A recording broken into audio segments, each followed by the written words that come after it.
Another game that's been incredible is WoW 10.2, Woo! which we've all played a little bit. Even some guys on the trial version just getting into WoW, checking out the classes. But everything can't always be roses, and everything's not always great, right, Scott? I mean, no, we're getting into this modern way of making MMOs, and they're trying to cater to our lifestyle and respecting our time, but there's a little magic that's lost, Scott, right? When absolutely you change things. So I don't know what's been on your mind. What's grinding your gears lately? You know how sometimes they say you can never go home. I've heard that. Yeah, that's sort of what I've been feeling when coming back to WoW.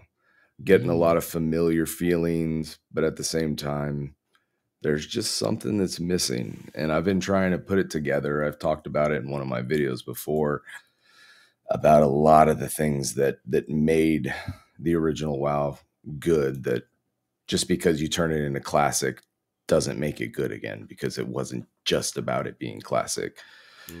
But just that, I'm going to ask you all, what makes an MMO for you? In one word, one sentence. You don't have to go on, but just to prove an example here.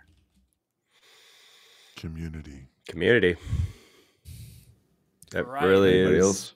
What, Rob? Variety. Okay. Culture. Immersion Good. and loot. Yeah. That's a big part. Yeah, ability to improve. That's big too. Well, Tom? James, I think it's a lot about community, the people you play with. Anyways, here, I could rant about this for 3 hours, but what's missing is that community, that full immersion, the cross server, the LFR, all that. I think really ruined it when servers had a guild reputation. You saw your nemesis in Battlegrounds. If you ganked in World PvP, it was more personal. It wasn't just, oh, there's a guy I'll never freaking run into again. So I have my ego has nothing to prove here. I'm not going to be laughed at. You don't have a place on the server anymore. And I think that's been diminished and cheapened by the way the game has evolved, because I think let me say what I'm stemming this from. I haven't decided what character has really spoken to me, and I think it's because they're all so readily available, and I know I can just have them at my fingertips. Anybody can switch to an alt. It's not hard. Our identity infused in a character, in a class that we projected in the world, that took time to build, that we went through a rite of passage where people no longer have to do. It doesn't feel as personal and as important. It's almost like Lamborghinis are way less cool if everybody has one. There's a certain element of being in that game and working for everything and getting to that point and investing your time. And it's like, I'm not invested because I can't find a connection to a character, because I know if it sucks, I'll probably just switch to another one. And I don't like that. And I don't like hearing that. I wanted to know that, hey, my buddy Tom, he plays a hunter and this is his. And it's almost like that class is them. There's this identity, and it's now you can be anyone. No one's got this uniqueness anymore. And it just feels like our lives today. It's like, oh, that's cool. Move on to the next thing. That's cool. There's no this emotional urge to log in and be with your community because they represent that. It goes in line with seeing somebody in high raid gear back in the day. It's like you knew that guy as the best druid or the best, and it meant something. And now it's just like, I don't know, it's just some random jabroni on that server. That one's probably a bot. It's just, it's lost that magic. And I don't know, under the current models, like we talked about too, if that's ever going to be a thing, because it doesn't make them money. People buying level boosts for $60 makes them money. Yeah. So, sorry. Yeah. Anyways, I started to get spicy. Sorry that was long. You guys go. I think that's a great point, to be honest. And forgive me for just jumping in real quick, is that what I'm doing in WoW now is I log in and I'm just going to run keys in Mythic, which means I'm going to queue up with random people and try and find a group that I'll run a key with them once. I'll say, GG, great job, all. And that'll be it. And I'll never see them again. You know, I was fortunate enough that one guy like, hey, can we battle tag friend you? You know, we're always looking for a healer. Great. And I've been kind of running with them a little bit here and there, which has given me kind of a weird, small sense of community. Yep. But it's such a great point that you make. It's like, well, I'll log in, I'll do some LFR, I'll do, you know, some raid finder, I'll do a dungeon queue, I'll do mythic. It's no longer about that. Like, I remember back in the day, there was this Tauren warrior named was Tor Rage. And he was like the best warrior on the server. And he was feared by everyone. Right. Everyone was scared to death of this guy. I think we all have that experience, but keep going. Yeah, yeah. But that was that moment. Like, that was that community. That was like Tor Rage. He's like I friended him, so I knew when he was online. You know? So I knew to avoid the gates of Orgrimmar, because that's where he'd be, taking people out left and right. You know what I mean? That's awesome. That's a big deal. And you're totally right. That's gone now. Now I log on, I'm queuing with random people. They're all from different servers. I'm never going to see these people ever again. You know what I mean? And vice versa. So a great point you're making, Scotty. I like that a lot. But what about you guys? Like, what are you guys feeling? Yeah, I feel the same. Honestly, like, I think we get it in spurts. In some games, you do connect with people. Like, Scott, I'll speak to like Remnant. Remnant 2 has kind of had that weird experience where I've partied up with some randoms, and I've ended up adding them because they had really cool, you know, they had a gun that I didn't have, and I was like, oh, well, that really was effective. And that, you know, I'd like to buddy up and play with that guy again, you know. And recently with the updated Remnant, the DLC, there's new gear, and like sometimes when you see that person with new gear, you're like, oh, I want to play with that guy again because he has all the new gear. It's really cool. But it doesn't really happen very often in other games, you know, like MMOs. Yeah, like it really doesn't. It seems to be everything's so one and done, you know, and it's the TikTokification, if you will, the swiping. Exactly.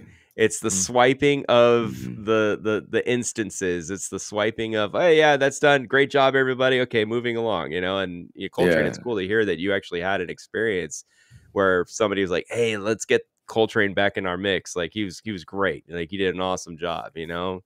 So it's like you always wonder if they could build systems in place where you do a great job, you get the pat on the head, it gives you something more than just XP. You know, maybe it gives you like a group connected bonus or something where if you keep playing with that same group or something of that nature, there's perks behind it, you know, or something. I don't know if that's weird. I've never thought of right. But it's a thought, like to create that communal aspect of like, oh, hey, let's, you know, oh yeah, so-and-so is really great at X, and you know, I want them to come back. And that's weird though. That's like forced participation. I don't want that.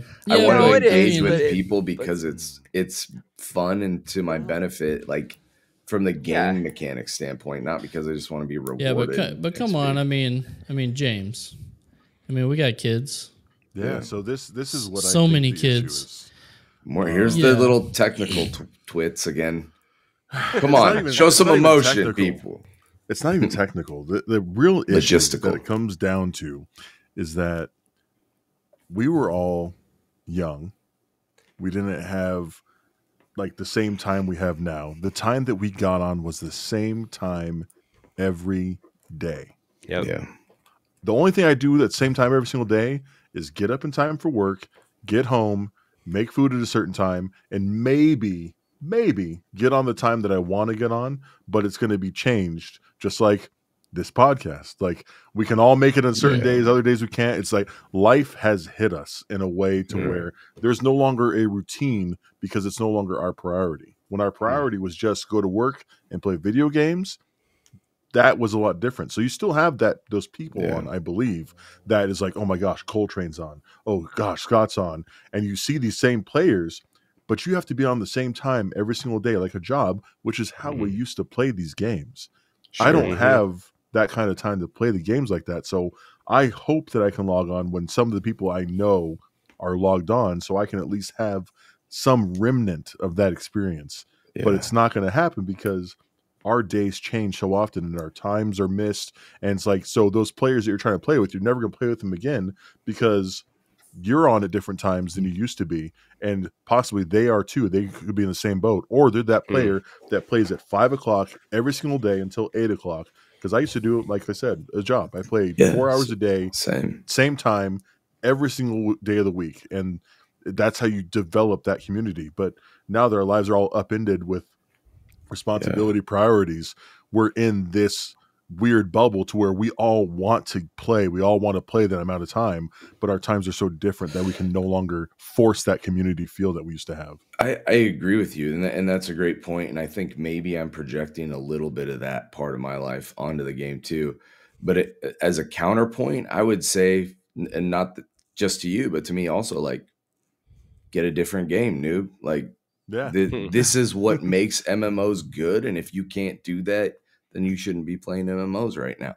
Yeah. So I know that sounds harsh and I'm gatekeeping, but it's like, I think making it more accessible is what has cheapened MMOs in general. Yeah. I will stand by that. I agree with your logic. That's not the problem. The problem is the type of game. And we're trying to still do something that we did when we could. And I think that's the problem is now. But it has changed. It has also changed a little bit. But here's the take. Here's the thing. So I hear what you're saying, Scott, and I largely agree with you. I'm the person who, I mean, we played Star Wars: The Old Republic for years. I played one class. Like, I didn't want to play anything else. Like, this was my guy. Like, this was me. But even then, it still had that magic to it, right? Or at least that's what I mean. That's what I mean. You got to experience that part. We had the same PvP guilds we battled every night. We knew these guys. We hated these guys. Yeah, other players who were good. But at the same time, I think the logic of just play another, or the argument of play another game, I don't think it works, because I think if we all go play another game, there is no more people playing MMOs. I think the problem is that the MMOs do have to evolve, and they have evolved to add conveniences for us to still enjoy the game with the time we have. And I just feel like there's more evolution that needs to be made that just hasn't been made yet to foster that community. And I think the evolution to maybe survival games is a way that can do that. So, for example, I know I bring this game up a lot, but Arcade, you were on a server. You had one character who could multi-class, so you could change to any of the classes, but it was your one guy. There was no name changes available. You could never change your name, right? So you couldn't, and it was an open world PvP game. It wasn't survival, but everything was open world PvP, and that's how you made money, transporting things through the open world. So if you were a bad actor, on the server, and cause trouble for other people, I mean, you were blacklisted. You know what I mean? Or if you were a great PvPer, like, everyone knew who you were. In Arcade, if you swiped your credit card enough, people knew who you were on the battlefield, right? But it still had that sense of community and that feeling kind of from old MMOs, as degenerate as Arcade was with the PvP and the toxic community. It was something unique and was cool from old MMOs. So I feel like MMOs just haven't evolved in the right way. And I feel like it's evolved towards how do we make a buck the fastest, instead of evolving to how do we foster the community in a new way. And so hopefully, I'm so hopeful they can get there and recapture that. I think they're recapturing that, a little bit of that, in like some of the classic servers, you know what I mean? And some of the throwback servers are doing a good job of that. I don't want to be quite as cynical as you. I know where you're coming from, and so I understand. I'm just hoping, I think it's a lot of it's some of it's on the developers to get us a better product.